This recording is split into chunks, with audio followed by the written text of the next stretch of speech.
Hello भाई प्रणाम, हाथ जोड़ के सारा भोजपुरिया श्रोतागण के।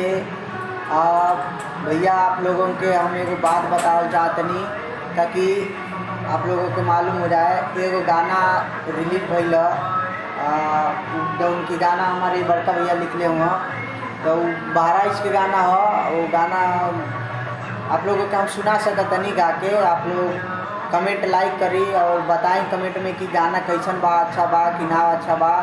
तो आप लोग के गाना गा के सुना देतनी, आप लोग सुनो लो, मंगा के देखो लो, लाइक कमेंट शेयर करिए लो भाई लोग। हाँ, तो हम आप लोगों के सुनाओ जाते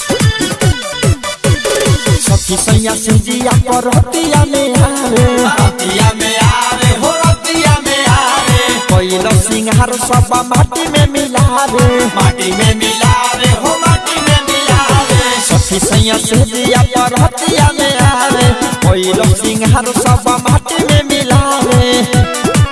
दोनों ठवा के काटी काटी लाल कर देला, बाहर आई के भतार